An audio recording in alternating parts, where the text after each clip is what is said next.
Dear students, today I am telling you about the spectroscopy. So before going into the detail of the subject, I am just telling you about the electromagnetic wave spectrums. So you all are familiar with the electromagnetic wave spectrum, that is gamma rays, X-rays, UV visible IR, microwaves and radio waves. It is divided on the basis of their energy range or on the basis of their wavelength range. So moving from left to right, energy of these radiations is going to be decreases and their wavelength increases. So for example, I am just taking an example of a visible light. So visible light can be fragmented into the following forms: visible light, indigo, blue, green, yellow, orange and red. So if I ask you, and you all are familiar with the very simple term that blue part of the flame have more energy as compared to the red part of the flame. You all are very much aware about this.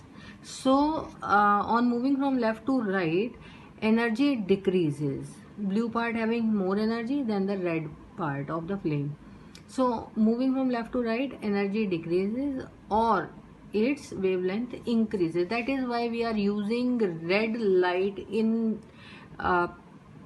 traffic lights.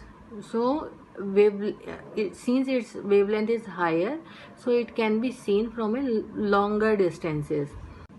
Traffic lights, so since its wavelength is higher, so it can be seen from a longer distances. This can also be understood through this relationship E equals to h nu, where h is the Planck constant, nu is the frequency of the wave. And this can be written like this: hc upon wavelength. H is again the Planck constant, c is velocity of light, lambda is the wavelength of wave. This can also be written like this: E is inversely proportional to the wavelength. Now we come to the spectroscopy. Spectroscopy means interaction of electromagnetic waves spectrum or different part of the different radiations with matter. So here light means electromagnetic light and matter means either the compound, which can also be written as molecules, and molecules are comprises of atoms. Atoms are comprises of nucleons. For example, I am having a molecule. This is the very simplest molecule. I will tell you later why we have chosen this. This is called formaldehyde. Fine. So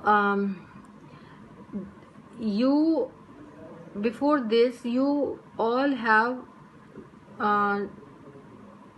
said while you are doing the mechanisms that this is in ground state or this is in excited state or transition state. So these states said while you are doing the mechanisms that this is in ground state or this is in excited state or transition state. So these states can be written like this: ground state and the excited state. So say this is the ground state, this is the excited state. Your electron is available over here while this molecule is in its ground state. So when this molecule is incident with the radiations or of appropriate quantas h nu, then the electron which is present in its ground state, by absorbing this quanta, goes or switches to higher energy state. Here delta E equals to h nu. What is delta E? Delta E is the difference between the excited state and the ground state. What do you understand with this? This is quantized. Quantized means having exact energy. For example, if I am having 9.99 electron volt, quanta of 9.99 electron volt, this will be enabled to excite this electron from ground to excited state. On the other hand, if I have a quanta of energy 10.1 electron volt, which is higher than this, so this quanta will also be enabled to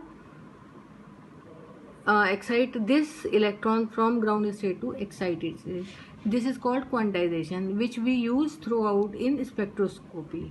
Okay, next I will tell you in the next video.